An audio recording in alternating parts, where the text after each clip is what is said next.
I think it was a year ago I talked about the new Oz movies that were coming out. I don't think I've heard anything about the Christopher Lloyd one, but just got back from Oz, the Great and Powerful, starring James Franco, directed by Sam Raimi. And how great is Oz, the Great and Powerful? Eh. It's not great, but it's good, I guess. Okay, I'll start with plot. Plot is Oscar Diggs, and I do have his full name, but no, that's not important. Oscar Diggs is this con artist in Kansas who runs into a tornado and is swept to the magical land of Oz, where he's perceived as the chosen one, if you will, the wizard who's set prophesies to destroy the Wicked Witch who inhabits the land, and he has to con his way into this situation, con his way out of this situation.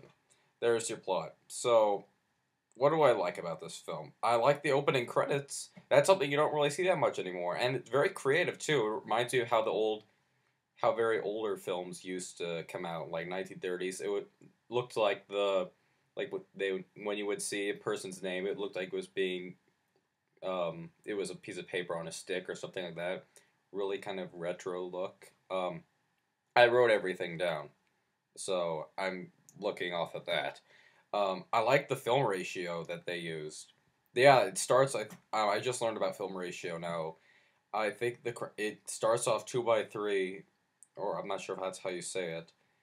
Forgive me if I'm pronouncing it wrong. It starts off like a very old film where it's like, imagine the video, your movie, not taking up the full screen, but about like this size. It starts off like that, so, and it's in black and white. So it's people are gonna be wondering: is this supposed to be a prequel or a remake or? Okay, about that, I've been thinking about this for a while. In some ways, it's a prequel. Some ways it's its own thing. Like, since it's not an MGM film, it's Disney. Technically, it's not a prequel to The Wizard of Oz. There are things so like they couldn't use the exact things. Like some of the makeup is a little bit different. I mean, you see the Winkies, but they're not saying OEO and stuff like that. The skin on the Wicked Witch is slightly different. They don't even have the wart.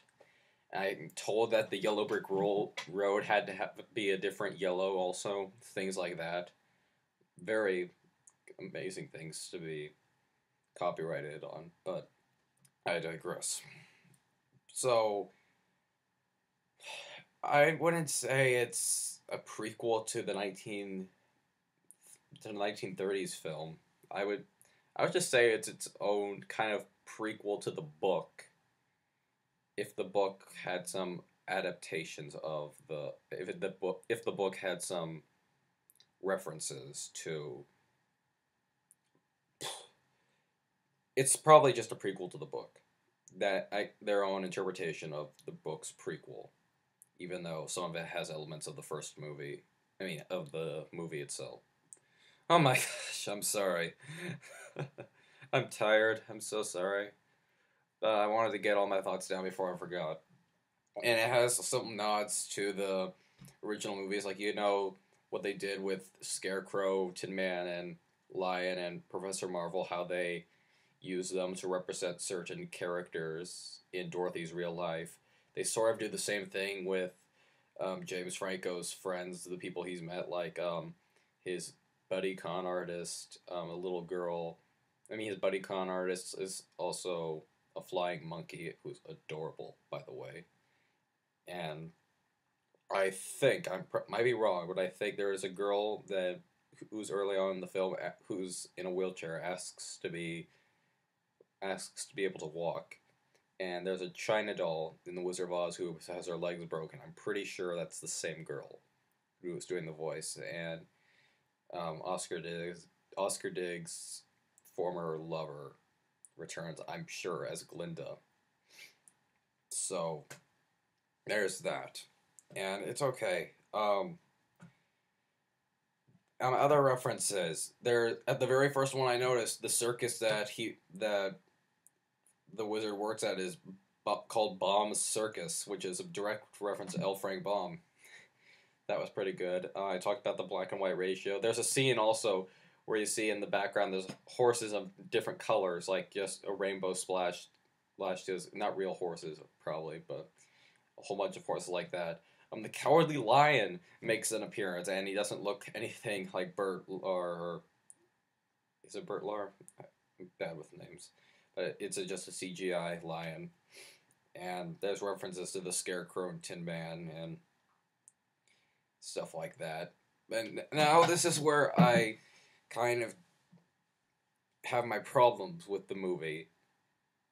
And I'm not sure if this is biased or not, but it's the witch situation. And so, if you're done with me, because I'm gonna give away which witch is which. And so, if you don't want to find out, click off now, because that's pretty much what I'm gonna talk about for the rest of the video. Okay, so I kind of knew going in who the witch was gonna be. It seemed obvious. Like, I saw Glinda. Yeah, I don't think the Wicked Witch would impersonate Glinda. And then I don't know the actress's name. The character's name is Evanora. I saw her, and I'm like, that looks too obviously evil. And then I see Theodora, the one in the red hat. I'm like, she looks too perfect. I think it's her. And lo and behold, I'm right. I'm not saying that everyone's gonna fall for that, but what I find fault is, well, two things, because I'm a theater person. I was going to walk out of that theater if they did not play Defying Gravity. No. Um, Personally, I still like the Wicked story better. Not the book. I like the book, but I like the musical a lot more than this movie. And I like its interpretation more. But what I think the movie lacks is coherency. Like, Oscar Diggs meets Theodora. They spend a day together. They dance, and she's like, "You're destined to do great things," and they kind of have a little romance hinted at. And the next day, they're basically walking down the real big road hand in hand, and she's like, "You're gonna be the king, and I'm gonna be your queen," and he has this look on his face like, So even my friend I was with turned to me and said, "Yeah, that didn't come out of nowhere." And oh my, then the movie progresses, and I don't know why they send Oscar to go kill the Wicked Witch on his own. I didn't get that. Oh, he sent on his own, and he meets Glinda and Evanora. She's basically the main villain. It's not the Wicked Witch. It's not Elphaba. Evanora will get through the crystal ball, and she convinces Theodora that Oscar is a con artist, and he's just trying to lust after all the witches. And so, heartbroken. This is actually kind of clever. She cries, and it burns her skin. Theodora. So I like that. But she's really, I guess you would call it bipolar, where she now says, "I don't want to feel this pain anymore in my heart. I don't want to feel it." And so she's given this green apple. Wonder what's gonna happen? And she bites the green apple. She loses all emotion. Just has hate, and she has green skin. And all of a sudden, she's turned into an exact replication of Margaret Hamilton. Good Margaret Hamilton impersonation. Well, when it comes to the laughing down and everything, but I just find that part of the movie too. I don't know. That's too for some reason that just threw me off. And for some reason also there's a love story thrown in at the last minute between the wizard and Glinda. Like, what? Where did this come from?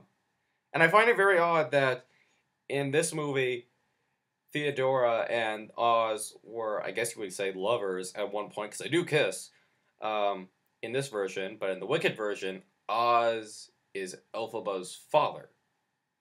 those of you who don't have never read the book or seen the musical Wicked, Elphaba is the Wicked Witch of the West. So either way, it's just kind of a weird thing. But I digress. Um, Another thing I didn't like the design of the evil flying monkeys, the baboon ones. I I didn't. It's I don't know. I don't think you should have baboons as the flying monkeys. It didn't work for me. I liked the reference to Chinatown, not the reference to the movie Chinatown, but adding Chinatown into it. I was really hoping. I know again MGM copyright, but I was really hoping the Winkies would go with the oh. Really hoping for that, but alas, we didn't get that.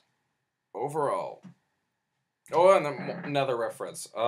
There's a reference to the Gale family, like Mary Gale and John Gale, not Aunt Em and Uncle Henry, but Dorothy's parents probably. So, and I think there is a sequel in the works. I've read up on that, so I'm not sure if they're just gonna make a straight up sequel to this prequel, or if they're actually going to go in the direction of making a new Wizard of Oz movie, which they shouldn't, because that's my idea. No, that was my idea as a kid. I wanted to make my own Wizard of Oz movie, but oh well. So, what do I rate this very bizarre movie?